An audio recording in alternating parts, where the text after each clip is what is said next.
여러분 안녕하세요. 윈도우 11을 제대로 이용하는 100가지 활용법.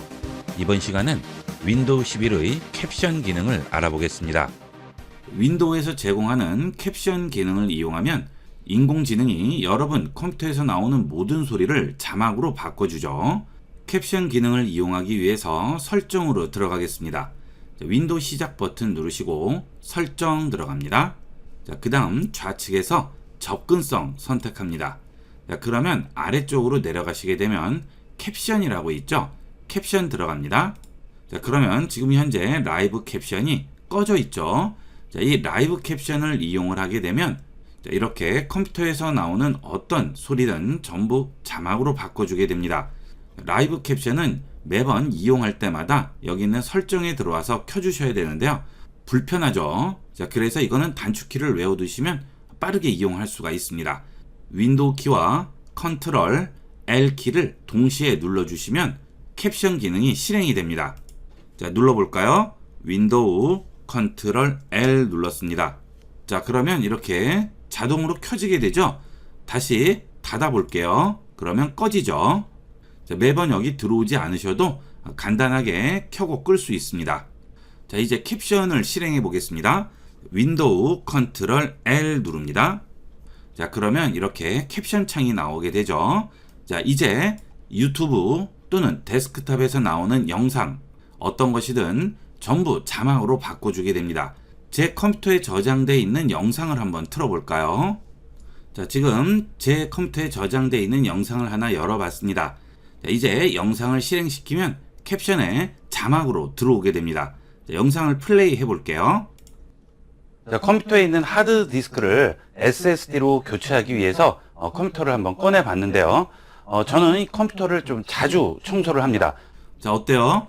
자, 완벽하게 들어오죠? 자, 전혀 이상한 부분 없이 맞춤법도 정확하게 완벽한 자막을 보여주게 됩니다. 자, 이게 캡션 기능이에요. 자, 이 캡션 기능은 내 컴퓨터에 저장되어 있는 동영상뿐만이 아니고요.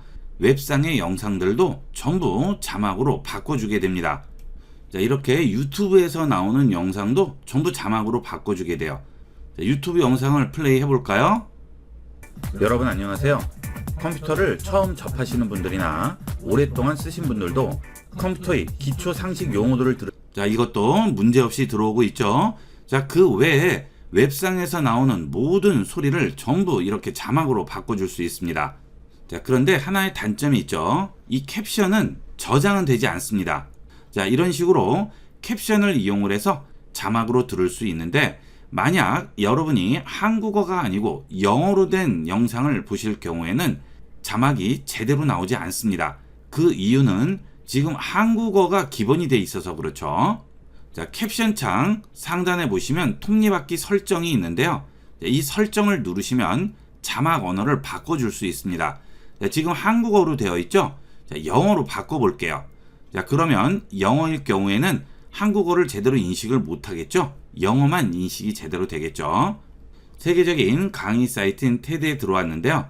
자, 지금 우리가 자막 언어를 영어로 교체했죠? 자, 그러면 이제 영어를 전부 자막으로 바꿔주게 됩니다. 자, 플레이를 해보면 자, 지금 전부 영어로 그대로 들어오고 있죠? 영어는 완벽하게 들어옵니다. 오타 없이 거의 완벽해요. 자, 이런 식으로 영어 자막도 만들 수 있습니다. 그리고 이 캡션 기능은 번역은 되지 않아요.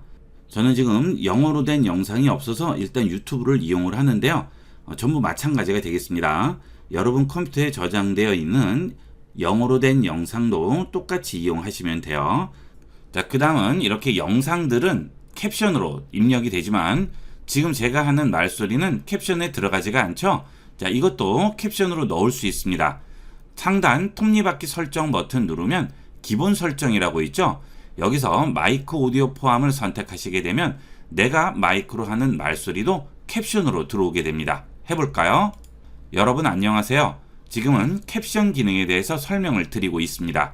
많은 도움이 되니까 영상을 끝까지 시청하시고 많이 이용해 보세요. 자, 이렇게 제가 지금 하는 말이 전부 캡션으로 들어가죠. 자, 필요 없으면 다시 톱니바퀴 설정 누르시고요. 여기서 마이크 오디오 포함을 꺼주시면 되겠습니다. 자, 그러면 캡션이 멈추네요. 자, 다시 톱니바퀴 설정 누르시면 이번에는 욕설 필터링이라고 있죠.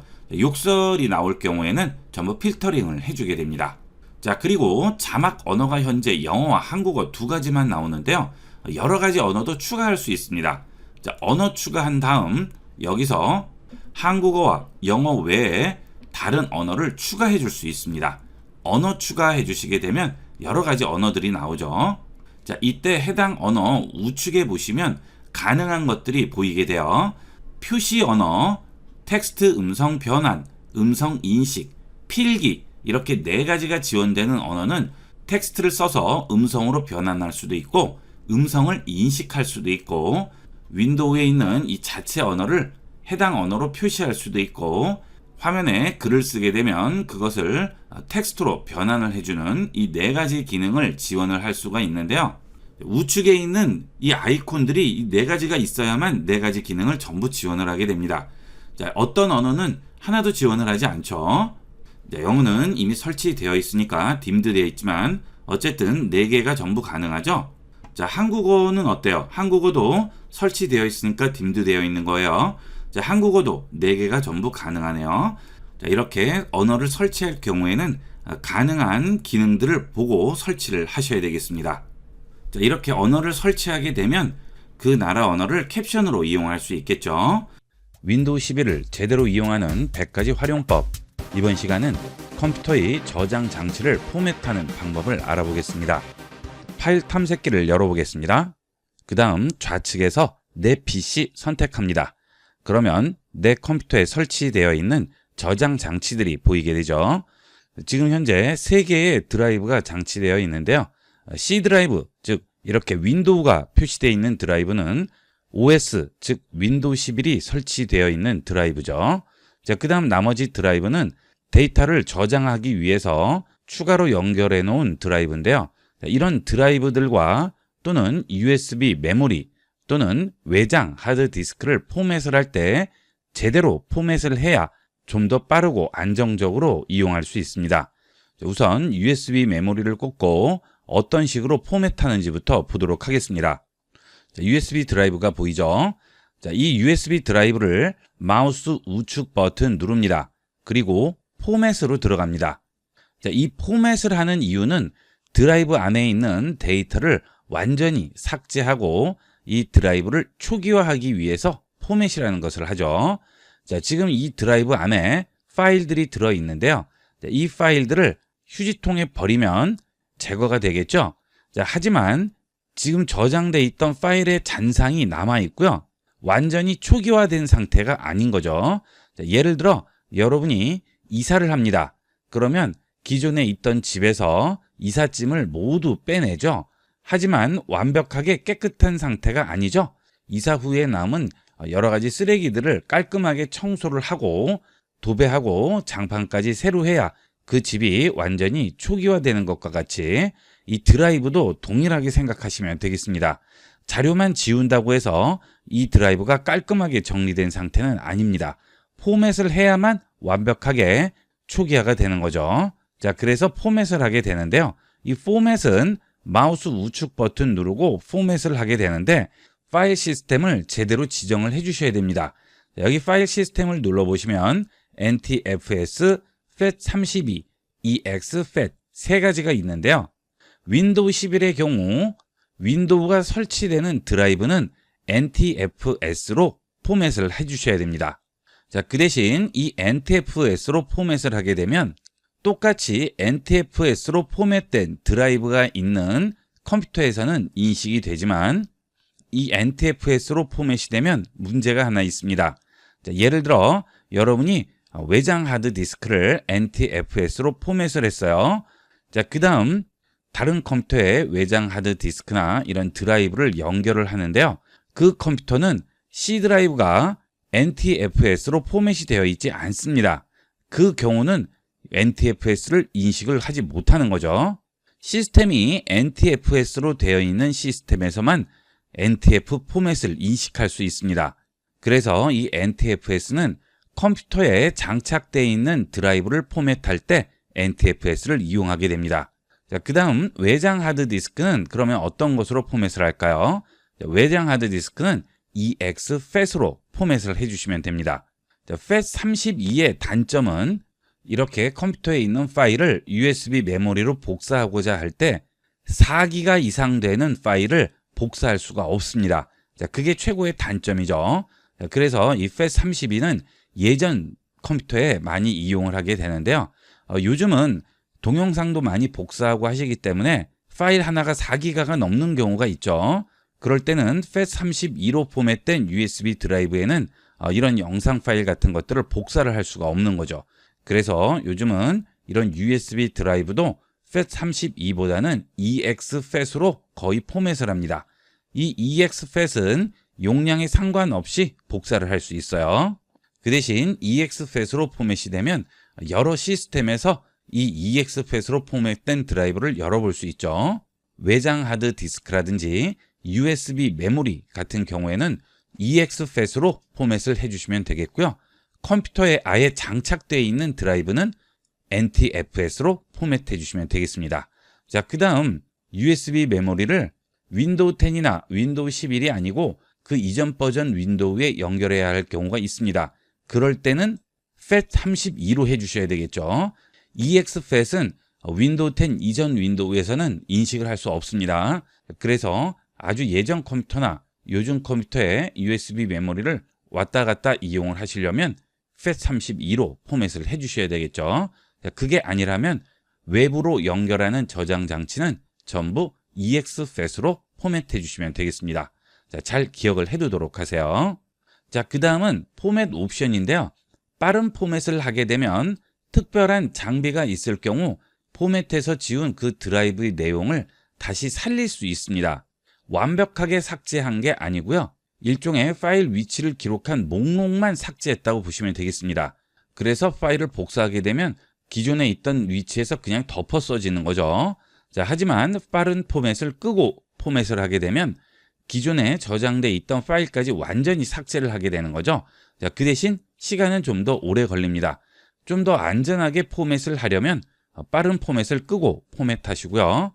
크게 문제가 없을 때는 빠른 포맷을 켜고 포맷을 하시면 보다 빠르게 포맷을 할 수가 있습니다. 시작합니다.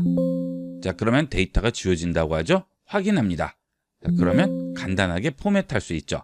자, 빠른 포맷은 굉장히 빠르죠. 하지만 빠른 포맷을 끄고 포맷하면 시간이 좀 더 많이 걸리게 됩니다. 자, 이런 식으로 여러분의 저장 장치를 초기화하게 됩니다. 윈도우 11을 제대로 이용하는 100가지 활용법. 이번 시간은 윈도우 11과 스마트폰을 연결하여 스마트폰을 컴퓨터에서 사용할 수 있는 휴대폰 연결 도우미 기능을 알아보겠습니다. 휴대폰과 컴퓨터를 연결하기 위해서는 윈도우에서 휴대폰과 연결 기능을 이용해야 됩니다. 이 기능은 윈도우 10과 윈도우 11 전부 있습니다. 설치된 앱에서 제일 아래쪽에 보시면 나오게 돼요. 휴대폰과 연결 선택합니다. 그러면 PC에서 모바일 장치 사용이라고 나오고요. 장치를 선택하라고 나오죠. 이 휴대폰과 연결을 이용하게 되면 전화 걸고 받기가 가능하고요. 메시지에서 대화를 휴대폰과 이어서 계속 할 수 있고 PC에서 모바일 알림도 전부 확인할 수 있습니다. 그리고 스마트폰의 앱들을 PC에서도 이용할 수 있죠. 현재 스마트폰과 PC를 연결하는 가장 진보적인 방법이 되겠습니다. 자, 아이폰도 연결이 가능하고 안드로이드도 연결이 됩니다. 자, 저는 안드로이드 선택하겠습니다. 자, 이 기능을 이용할 경우에는 동일한 계정을 이용해야 됩니다. 자, 지금 현재 S24 울트라가 연결되어 있다고 나오는데요. 다른 장치 추가를 해보도록 하겠습니다. 자, 그러면 여기 QR코드가 나오게 되죠. 자, 이 QR코드를 스마트폰으로 찍어주시면 되겠습니다. 자, 스마트폰으로 QR코드를 비춰주면 여기에 주소가 나오죠. 주소 누릅니다. 그러면 모바일 장치를 마이크로소프트 계정에 연결한다고 나오죠. 그리고 PC에서는 본인의 모바일 장치인지 확인하라는 코드가 나오게 됩니다. 자, 일단 스마트폰에서 계속 누릅니다. 자, 코드 입력하라고 하죠. 지금 여기 PC에 있는 이 코드를 스마트폰에 그대로 입력해 주시면 됩니다. 터치하시고 코드 입력했습니다. 자, 계속합니다. 자, 그러면 마이크로소프트 계정으로 들어가게 되죠. 자, 마이크로소프트 계정 비번 입력하겠습니다. 자, 그러면 윈도우스와 연결이라고 나오고요. 윈도우에서 SMS 메시지 전송하고 보도록 허용하겠냐고 하죠. 허용합니다. 전화 걸고 관리 허용하겠습니다. 연락처 액세스 허용합니다. 통화 기록 액세스 허용하겠습니다. 알림도 허용하겠습니다. 자, 이렇게 전부 허용을 하게 되면 장치 연결이 완료됐다고 나오고요. 자, 이렇게 소리가 나면서 PC에서도 완료됐다고 나오죠. 자, 전부 완료하겠습니다. 자, 그러면 스마트폰에서 윈도우스와 연결이라고 나오게 되고요. PC에서도 완료됐다고 나옵니다. 계속합니다. 휴대폰과 연결해 오신 것을 환영한다고 하죠. 시작하기 합니다. 자, 그러면 작업을 미리 선택해서 항목 설정을 도와준다고 하죠. 자, 문자 메시지 보내기, PC에서 모바일 앱 사용, 전화 걸기, 내 사진 보기 전부 여기서 설정해서 바로 해당 기능으로 접근할 수 있는데요. 자, 일단 건너뛰기 하겠습니다. 자, 그러면 이렇게 좌측에 G 폴드 4라고 나와 있죠. 지금 제 스마트폰 기종이 폴드 4인데요. 연결된 상태가 되겠고요. 우측에 보시면 지금 앱으로 들어와 있죠. 자, 상단에 보시면 메시지, 앱, 통화, 사진 전부 이용을 할 수 있습니다. 자, 메시지부터 눌러볼까요? 그러면 현재 스마트폰에 있는 메시지들이 전부 여기에 나오게 되죠. 자, 그 다음 원하는 메시지를 상대편에게 보낼 수도 있어요. 예를 들어 ib교육.com을 선택했습니다. 그러면 기존에 주고받았던 메시지들이 전부 나오게 되죠. 자, 여기서 메시지를 보내게 되면 당연히 상대편에게 이 스마트폰을 통해서 메시지를 보낸 것 같이 전송이 되겠죠. 상대편에게 메시지가 오게 되면 여기에 똑같이 나오게 됩니다. 자, 상대편이 메시지를 보내보도록 하겠습니다. 자, 메시지를 상대편이 전송을 했는데요. 자, 지금 테스트 중입니다 라고 바로 메시지가 들어오죠. 자, 이런 식으로 PC에서 스마트폰의 메시지를 전부 확인할 수 있고 전송할 수도 있습니다. 자, 그 다음 통화를 눌러볼게요. 자, 그러면 PC에서 전화 걸기 및 받기라고 나오고요. 시작 버튼을 누르시면 이제 PC와 모바일 장치가 페어링이 되면서 컴퓨터에서 말하고 들을 수가 있죠. 페어링 시작합니다. 블루투스 설정하겠습니다. 자, 그러면 장치 확인이라고 나오고요. 스마트폰에 연결 허용할지 물어보죠. 허용합니다. 윈도우와 연결이 휴대전화를 검색할지 허용해달라고 합니다. 허용합니다. 자, 그러면 장치 연결이라고 나오고요. 아래 핀과 일치하냐고 물어보죠. 자, 등록할지 물어보네요. 패스키가 나오죠. 자, PC와 스마트폰에서 동일한 패스키가 나와야 되겠죠. 자, 등록하겠습니다. 컴퓨터에서도 예 합니다. 그러면 이제 장치가 연결이 되게 되고 컴퓨터에서 통화하고 들을 수가 있죠. 계속합니다. 자, 그러면 이렇게 전화 앱 화면으로 넘어오게 되죠. 자, 여기서 연락처를 검색할 수도 있습니다. 자, IB라고 입력하면 ib교육.com이라고 나오게 되죠. 자, 이렇게 해서 연락처 검색도 할 수 있고요. 자, 그 다음 직접 입력해서 통화할 수도 있고 부재중 전화도 전부 연결할 수 있고요. 상대편에게 전화가 오게 되면 그 전화를 받을 수도 있습니다. 자, 그 대신 컴퓨터에 마이크와 스피커가 장착이 되어 있어야 되겠죠. 자, 마이크 같은 경우에는 비싼 마이크 필요 없이 다이소 같은 곳에서 파는 3,000원, 5,000원짜리 마이크를 연결해도 아무 상관없이 이용할 수 있어요. 자, 전화를 한번 해볼까요? 자, 컴퓨터에서는 지금 전화 왔다는 표시가 나오지 않는데요. 자, 스마트폰에서 통화해 보겠습니다. 자, 이렇게 통화 연결을 하게 되면 이제 새로운 창이 뜨게 되면서 모바일 장치에서 통화라고 나오게 되죠. 자, 이때 PC로 전송 버튼을 누르면 PC에서 연결해서 통화할 수 있습니다. PC로 전송합니다. 자, 그러면 이제 PC에서 통화를 할 수 있는 거죠. 현재 PC에서 통화라고 나오죠? 자, PC에서 통화하다가 다시 스마트폰으로 통화를 할 거예요. 그러면 휴대폰으로 전송 누르시면 다시 휴대폰으로 통화가 되게 됩니다. 자, 지금 컴퓨터와 스마트폰은 케이블로 연결이 되어 있는 게 아니고요. 무선으로 연결이 되어 있는 거죠. 자, 그래서 컴퓨터 상에서 통화를 하다가 자리를 옮겨서 컴퓨터하고 떨어진 곳에서 통화를 할 경우에는 다시 휴대전화로 전송을 누른 다음 휴대전화로 통화를 하시면 되겠고요. 자리에 들어와서 다시 PC로 통화할 때는 PC로 전송 눌러주시면 다시 컴퓨터에서 통화를 할 수 있습니다. 전화를 끊을 때는 통화 종료 눌러주시면 전화가 끊어지게 되겠죠. 자, 이렇게 통화와 메시지를 컴퓨터와 스마트폰 상관없이 왔다 갔다 하면서 이용을 할 수 있어요.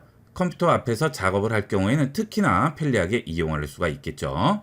자, 그 다음은 사진 앱인데요. 자, 사진으로 들어가시면 스마트폰에 있는 사진들을 PC에서 전부 확인을 할 수 있고요. 자, 이렇게 스마트폰에 있는 사진을 PC로 가져올 수도 있습니다. 옮기고자 하는 사진을 클릭 드래그해서 컴퓨터의 바탕화면으로 꺼내 놓습니다. 자, 그러면 복사라고 나오죠? 마우스에 손을 놓게 되면 바로 이렇게 복사가 됩니다. 간단하게 스마트폰에 있는 사진을 PC로 옮길 수가 있죠. 복잡하게 케이블 연결하고 클라우드에 올려서 내려받고 할 필요 없이 바로 연결해서 사진을 이동시킬 수 있습니다. 하지만 컴퓨터에 있는 사진을 스마트폰으로 아직은 옮길 수가 없어요. 자, 이렇게 클릭 드래그해서 옮기면 아직 복사는 안 되죠. 자, 이 기능은 앞으로 지원을 하겠지만 아직은 컴퓨터에 있는 사진을 바로 들고 스마트폰으로 옮길 수는 없습니다.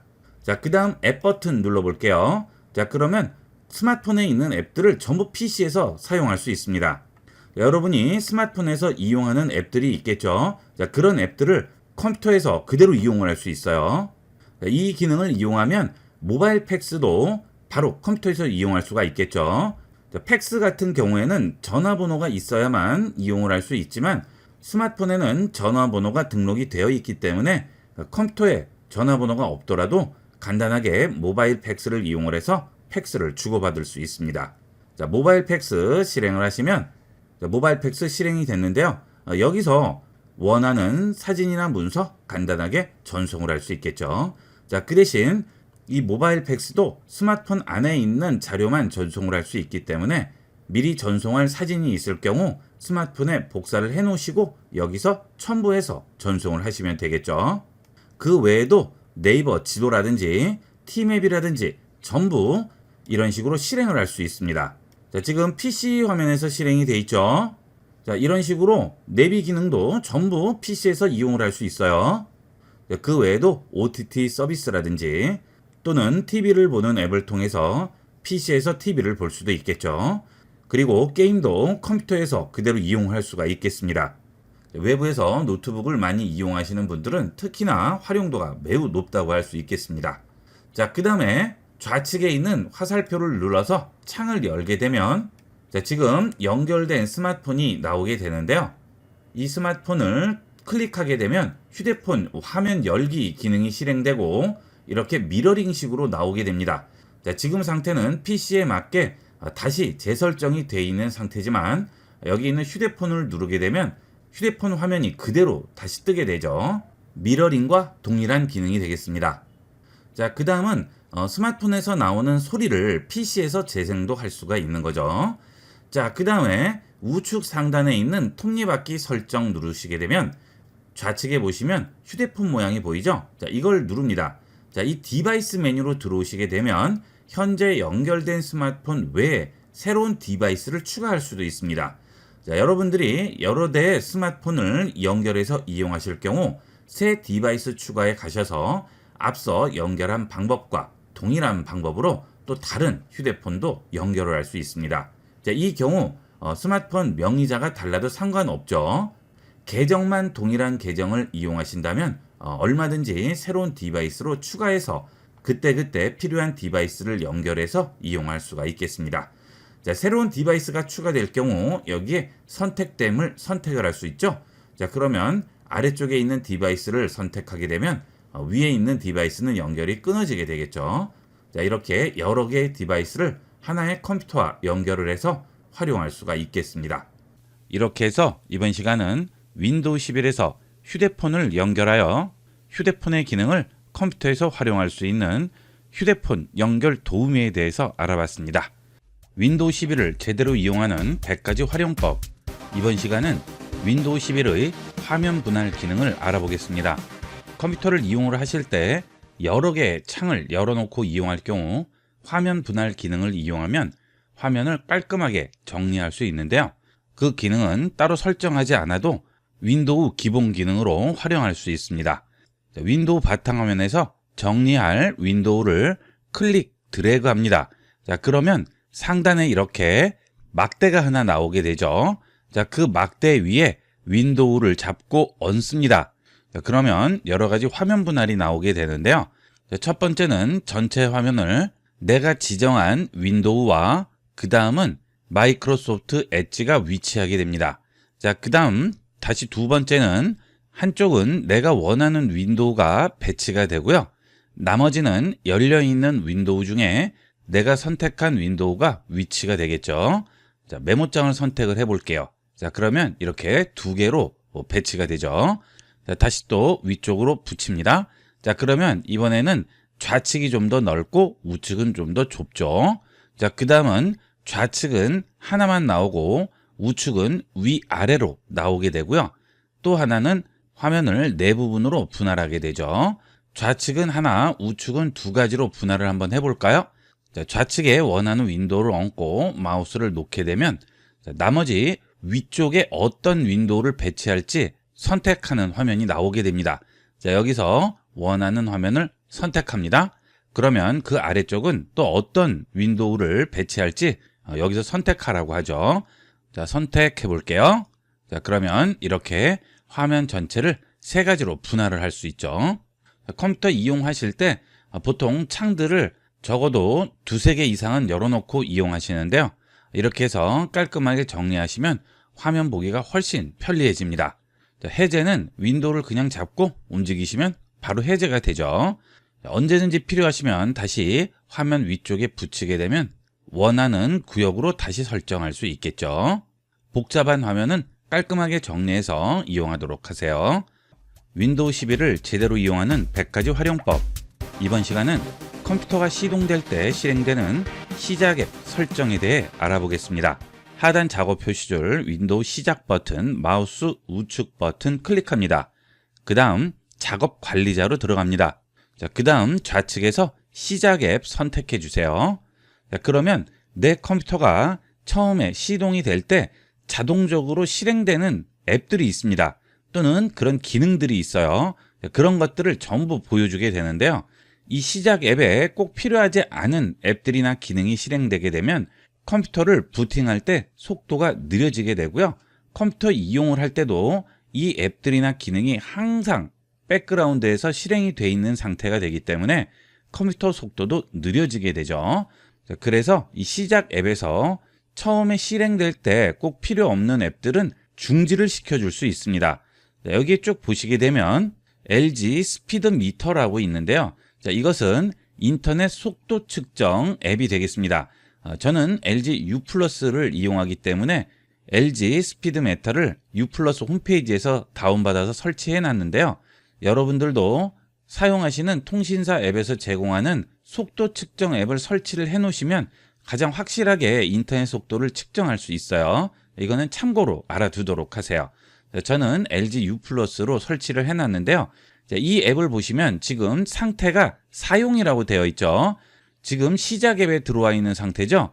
시작 앱에 이 LG 스피드 미터가 실행이 되는 겁니다. 자, 그래서 부팅이 될 때 이 앱이 자동 실행이 되니까 컴퓨터 속도에 영향을 줄 수가 있죠. 자, 항상 이 스피드 미터가 실행이 될 필요는 없습니다. 속도를 알고자 할 때만 실행이 되면 되죠. 자, 그래서 이런 경우에는 마우스 우측 버튼 클릭하시고요. 사용 안함으로 바꿔줍니다. 자, 그러면 사용 안함으로 바뀌죠. 여기 있는 HNC 업데이트 트레이라든지 헬퍼라든지 이런 것들은 제가 사용 안함으로 꺼놨는데요. 이 HNC 업데이트 트레이는 HWP 한글을 설치하게 되면 자동으로 업데이트를 하기 위해서 컴퓨터가 부팅될 때 같이 실행이 되는데요. 이 기능이 속도에 많은 영향을 줍니다. HWP 한글 쓰시는 분들은 꼭 작업 관리자 들어오셔서 시작 앱에서 이 기능은 꺼주도록 하세요. 자, 여기서 확인을 한번 해보시고요. 꼭 실행될 필요가 없는 그런 기능이나 앱들은 마우스 우측 버튼을 누르고 꺼주도록 하세요. 자, 필요하시면 다시 실행을 하면 되는 거죠. 자, 실행은 윈도우 시작 버튼 누르시고 앱에서 실행을 하시면 자동 실행이 됩니다. 자, 앱 보시면 지금 인터넷 품질 측정 LG U+라고 나오죠. 자, 이거 실행하면 실행돼요. 시작할 때 사용 안 하더라도 컴퓨터 시동한 다음에 실행을 하시면 다 실행할 수 있죠. 시동할 때 필요 없는 기능은 이렇게 꺼놓고 이용하도록 하세요. 윈도우 11을 제대로 이용하는 100가지 활용법. 이번 시간은 컴퓨터 관리 앱인 PC 매니저 앱을 알아보겠습니다. 이 PC 매니저는 마이크로소프트에서 배포하는 앱인 만큼 안심하고 이용해도 되겠습니다. 자, 이 앱은 pcmanager.microsoft.com에 들어가셔서 다운로드 하실 수 있습니다. 자, 다운로드 버튼 누르겠습니다. 다운로드가 끝나게 되면 이렇게 다운로드 됐다는 표시가 나오게 되죠. 클릭해서 설치만 해주시면 되겠습니다. 자, 그러면 PC 매니저라는 앱이 설치가 되겠고요. 실행을 하시게 되면 이렇게 창으로 나오게 되죠. 자, 이 앱은 컴퓨터를 최적화시켜서 컴퓨터 성능을 좀 더 향상시킬 수가 있습니다. 자, 첫 번째로 부스트 기능부터 보도록 하겠습니다. 여러분이 컴퓨터를 이용을 하시다 보면 속도가 점점 느려지는 경험을 한두 번씩은 하셨을 텐데요. 자, 그 이유는 여러분이 이용하시는 컴퓨터의 메모리에 여러 가지 찌꺼기 코드들이 적체가 돼서 속도를 느리게 만들게 되는데요. 그런 메모리를 정리를 해주고 그 다음 저장 공간에 저장되는 임시 파일들을 제거해 줌으로써 좀 더 컴퓨터 속도를 향상시켜 주게 되겠죠. 자, 지금 메모리 사용량은 전체 메모리 양의 24%를 이용을 하고 있고요. 임시 파일은 18MB를 이용하고 있죠. 여러분들은 이 임시 파일 용량이 좀 더 크게 나올 겁니다. 저는 재시동을 한 지 얼마 되지 않았기 때문에 임시 파일 용량이 작지만 컴퓨터를 장시간 이용하게 되면 이 임시 파일 용량이 굉장히 많이 늘어나게 됩니다. 자, 이때 부스트를 눌러주게 되면 임시 파일은 제거가 되게 되고요. 메모리 사용량이 점점 내려가게 되죠. 저 같은 경우에는 작업용 컴퓨터이기 때문에 메모리가 많이 설치되어 있어서 3% 정도만 차이를 보이게 되는데요. 메모리가 많이 설치되어 있지 않은 컴퓨터 같은 경우나 인터넷 검색을 장시간 하셨다든지 여러 가지 작업을 오랫동안 하셨을 경우에는 이 메모리 사용량이 많이 줄어들게 됩니다. 자, 그러면 좀 더 빠르게 이용을 할 수가 있겠죠. 자, 그 다음에 상태 검사를 보도록 하겠습니다. 그러면 정리할 항목, 바이러스, 잠재적인 문제, 사용하지 않도록 설정할 시작 앱이라고 나오죠. 자, 이런 곳들에 문제가 있었을 경우에 그런 문제를 찾아주게 되죠. 자, 지금 여기 보시게 되면 정리할 항목과 사용하지 않도록 설정할 시작 앱 두 개만 나오게 되고요. 문제가 있는 부분이나 또는 바이러스는 나오지 않죠. 자, 그 부분은 문제가 없다는 거죠. 만약 바이러스나 멀웨어가 내 컴퓨터에 숨어 있다든지 또는 컴퓨터에 문제가 생겼을 경우에는 그런 부분도 여기에 나오게 되겠습니다. 자, 정리할 항목을 열어보시게 되면 임시 파일과 최근 파일 목록이라는 게 나오게 되죠. 여러분이 컴퓨터를 시동한 후에 여러 가지 파일들을 열고 닫고 하게 되면 그 파일들의 잔상이 계속 남아있게 됩니다. 그런 잔상들이 컴퓨터의 속도를 느리게 만들죠. 자, 그 다음 웹 검색을 하게 되면 임시 파일이 저장이 되게 됩니다. 그 양이 적체가 되면 1기가, 2기가는 간단하게 넘어갈 수 있어요. 자, 그런 것들을 정리를 해주게 되겠죠. 자, 그 다음에 사용하지 않도록 설정할 시작 앱이라고 있는데요. 여기를 열어보시게 되면 컴퓨터가 시동이 될 때 자동으로 시작되는 프로그램들이 여기 있습니다. 이 중에서 필요 없는 것들은 체크해서 꺼주시는 게 좋겠죠. 그런 프로그램들을 체크를 해주신 다음 계속 누르시게 되면 해당 시작 앱들이 종료가 되게 됩니다. 자, 그런데 어떤 것을 끄고 어떤 것을 켜야 될지 잘 모르겠어요. 그럴 때는 시작 앱 부분은 일단은 그냥 넘어가시면 되겠습니다. 자, 그 다음 계속합니다. 그러면 파일을 정리를 해주게 되겠죠. 자, 완료합니다. 자, 그러면 지금 상태 검사가 완료됐죠. 자, 그 다음에 저장소 관리로 들어가겠습니다. 자, 컴퓨터의 저장 공간 관리도 굉장히 중요하죠. 전체 정리부터 보도록 하겠습니다. 자, 그러면 내 컴퓨터의 시스템 관련돼서 정리할 부분이나 또는 웹 캐시가 있죠. 웹 브라우저 사용을 장시간 하시다 보면 그런 캐시 파일들이 계속 쌓이게 됩니다. 그런 것들도 속도를 느리게 하는 원인이 되겠죠. 자, 시스템 정리를 보시게 되면 윈도우 업데이트 정리와 패치, 디펜더로 스캔한 기록이라든지 임시 파일 이런 것들을 전부 정리를 해주게 되겠죠. 자, 그 다음 웹 캐시 같은 경우에는 인터넷 익스플로러나 또는 엣지 이용을 했을 때 관련된 캐시들을 전부 삭제를 해주게 됩니다. 이 PC 매니저는 윈도우를 만든 마이크로소프트에서 만든 만큼 시스템에 문제가 생기는 것은 건드리지 않고 안전한 부분만 정리를 해서 컴퓨터를 최적화를 하게 되죠. 물론 세부적인 조절까지는 할 수가 없습니다. 하지만 컴퓨터를 아주 잘 아시는 분들이 아니면 세부적인 정보까지 건드리기는 어렵죠. 이렇게만 정리해 주셔도 훨씬 쾌적하게 이용을 할 수 있어요. 자, 계속합니다. 그러면 업데이트와 프리패치, 디펜더, 스캔 파일 기록들, 캐시들을 전부 정리를 해주게 됩니다. 자, 완료했습니다. 이렇게 해서 전체 정리를 마무리했죠. 자, 그 다음 대용량 파일 관리로 들어가 볼게요. 여러분 컴퓨터에 저장되어 있는 파일들 중에 용량이 큰 파일들을 찾아주게 됩니다. 유형은 문서나 그림, 압축, 오디오나 동영상 이런 것들을 선택해서 찾아줄 수가 있죠.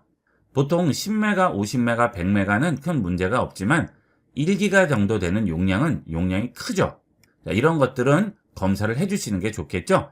자, 파일 탐색기에서 보기 합니다. 자, 그러면 제가 강의 영상을 녹화해뒀던 동영상들이 전부 나오게 되고요. 압축 파일도 전부 확인해 볼 수가 있겠죠. 자, 그 다음 해당 파일 마우스 우측 버튼 클릭하시고요.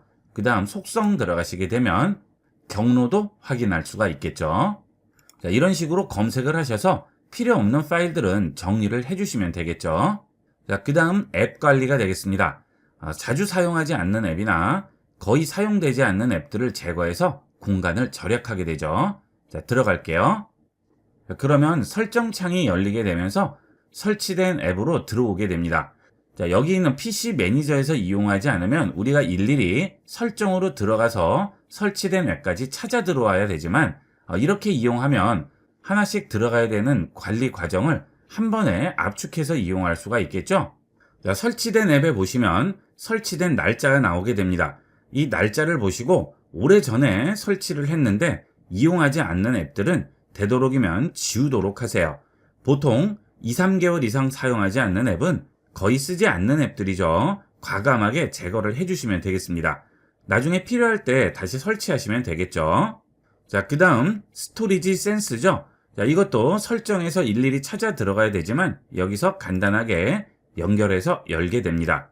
자, 이 저장 공간 센스는 저장 공간이 부족할 경우에 임시 파일들을 압축을 해서 저장 공간을 확보하는 거죠. 저장 공간이 부족하면 모르겠지만 저장 공간이 부족하지 않으실 경우에는 꼭 이용하실 필요는 없겠습니다. 자, 그 다음 뒤로 다시 돌아갑니다. 자, 이번에는 프로세스 관리로 들어가겠습니다. 자, 그러면 사용하지 않는 프로세스를 종료해서 시스템을 더 빠르게 실행하라고 하죠. 자, 이것도 설정해서 찾아 들어갈 수 있지만 여기서 한 번에 이용할 수 있죠. 훨씬 편리하게 사용할 수 있습니다. 자, 내용들을 보시고요. 여러분이 이용하지 않는 그런 기능들은 종료하도록 하세요. 자, 저 같은 경우 스내그잇이라는 캡처 프로그램인데요. 지금은 사용하지 않습니다. 그러면 종료 눌러주시면 되겠죠. 자, 그 다음 어도비 프로그램을 이용하다 보면 어도비에 관련된 여러 가지 앱들이 어도비 프로그램을 실행하지 않아도 이렇게 프로세스를 차지하고 있습니다. 자, 이런 것들도 이용하지 않으시면 종료해 주시면 되겠죠. 자, 이거 종료하면 컴퓨터가 이상하게 되는 거 아닙니까? 하시는데요. 언제든지 필요하면 다시 실행하면 되겠죠. 아무 상관이 없습니다. 자, 스내그잇 에디터도 종료하겠습니다. 자, 제 컴퓨터도 보면 사용하지 않는 기능들이 이렇게 많이 실행이 되고 있어요. 이런 것들이 컴퓨터를 느리게 하는 중요한 요소 중에 하나가 되는 거죠. 마이크로소프트 폰 링크죠. 이것은 스마트폰과 연동해서 이용할 때 사용되는 기능인데 지금은 이용하지 않으니까 이것도 종료하겠습니다. 자, 그 다음에 어도비 프로그램들 전부 종료해 줄게요. 자, 이런 식으로 종료만 해주셔도 많은 부분들을 최적화시킬 수 있습니다. 자, 그 다음에 아웃룩 같은 것도 이용하지 않으실 경우에는 종료를 해주시는 게 좋겠죠. 그 다음 마이크로소프트 포토라고 나오죠. 자, 이거는 윈도우에 기본 설치되어 있는 사진 앱 기능이죠.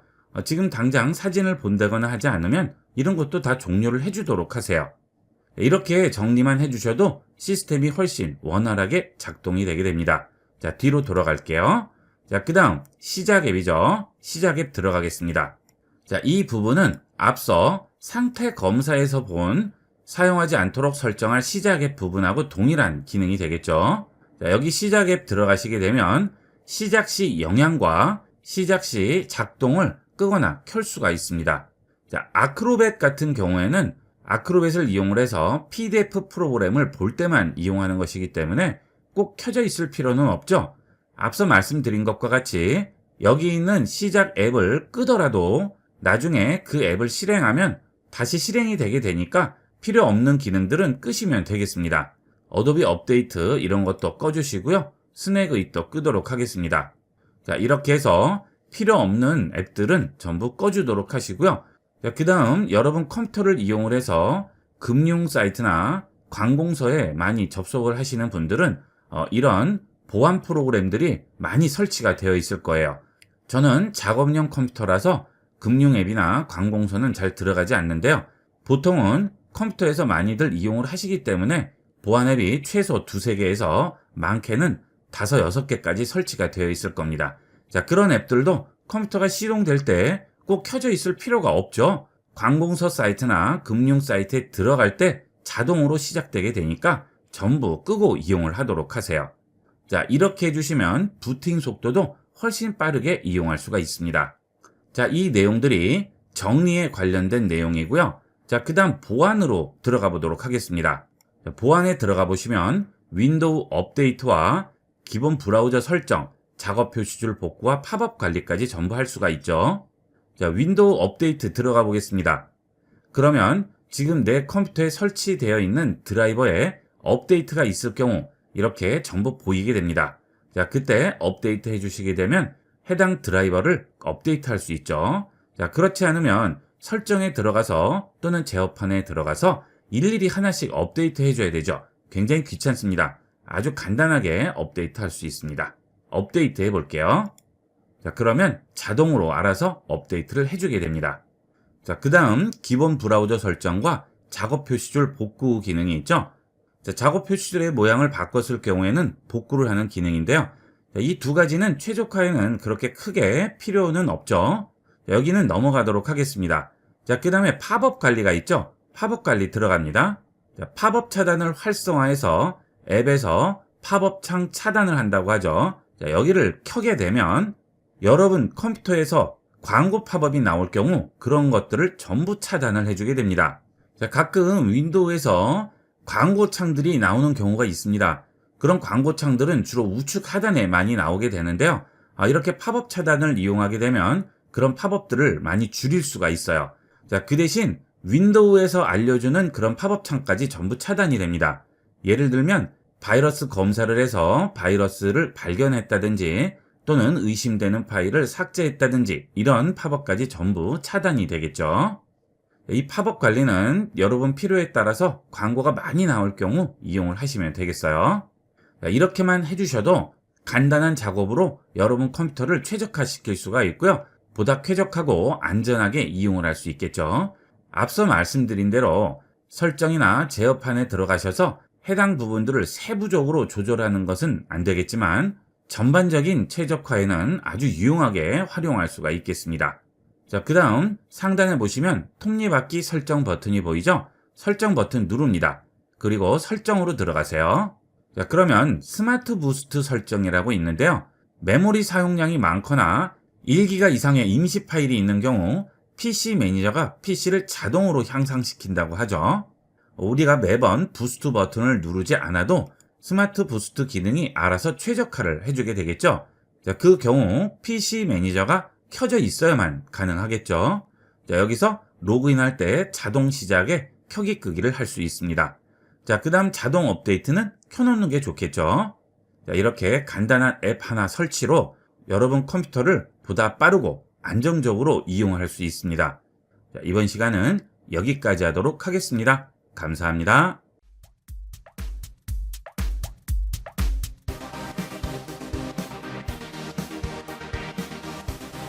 컴퓨터를 제대로 이용하는 100가지 활용법 종합 강좌는 1강 컴퓨터를 끄고 켜기 및 절전과 로그아웃부터 100강 디지털 화이트보드 사용법까지 전 과정을 한 번 결제로 장소와 시간, 기기를 가리지 않고 평생 시청할 수 있습니다. 본 강좌 우측에 전 과정이 목차로 정리되어 있으므로 원하는 수업이 있을 경우 바로 선택해서 들을 수 있습니다. 그리고 1강은 무료로 제공되고 있으니 지금 바로 확인해 보세요. 본 강의의 링크는 아이비구육 채널의 학습 프로그램으로 들어오시거나 본 영상 하단 설명란의 더보기 버튼을 누르시고 컴퓨터를 제대로 이용하는 100가지 활용법 과정을 클릭하시면 바로 확인할 수 있습니다. 여러분도 컴퓨터의 마스터에 지금 바로 도전해 보세요.